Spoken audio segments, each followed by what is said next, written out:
আলাইকুম নমস্কাৰ। আজি শিকিম আপোনাৰ যদি আধাৰ কাৰ্ডত নাম এড্ৰেছ ভুল হৈছে ঘৰতে বহি কেনেকৈ আপুনি অনলাইন কৰি নিজেই ঘৰতে এপ্লাই কৰি ঠিক কৰি ল'ব পাৰিব।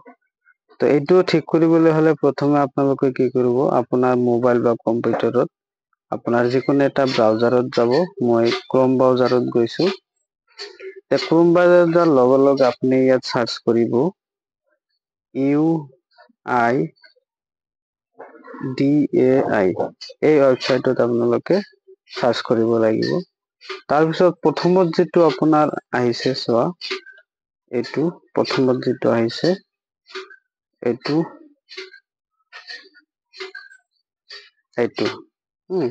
ইয়াতে আপোনালোকে ক্লিক কৰিব লাগিব। ক্লিক কৰাৰ লগে লগে এইটো পেজ ওপেন হ'ব।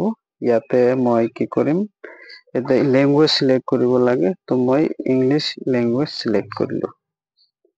সিলেক্ট কৰাৰ পিছে আপোনাৰ ইয়াতে অলপ স্ক্ৰল হ'ব।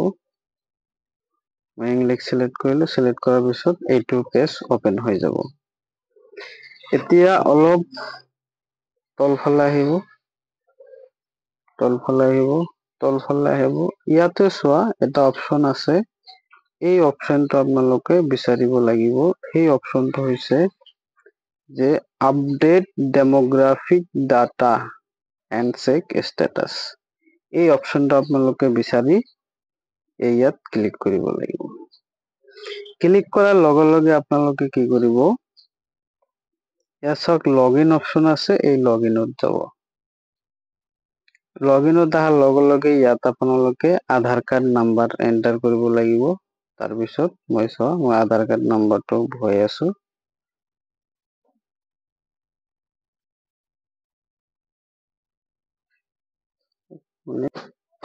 আধাৰ কাৰ্ড আৰু OTP বহাই ললো। OTP বহাৰ পিছত এইটো আহি গৈছে চোৱা, আধাৰ কাৰ্ড নাম্বাৰ বহাই OTP সাবমিট কৰাৰ লগে লগে আপোনাৰ এইটো এক্সেছ, আপোনাৰ আধাৰৰ যিটো এক্সেছ, এই গোটেইখিনি আপোনাৰ ইয়াত আহি যাব।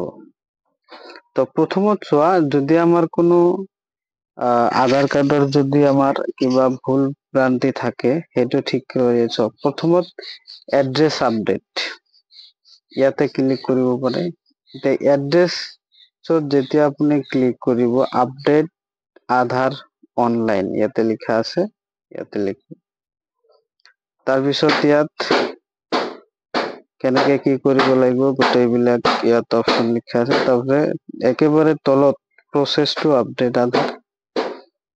এতিয়া ইয়াত এটা কণ্ডিশ্যন আছে, কি যে আপুনি অনলাইনত কি কি শুধৰণি কৰিব পাৰে।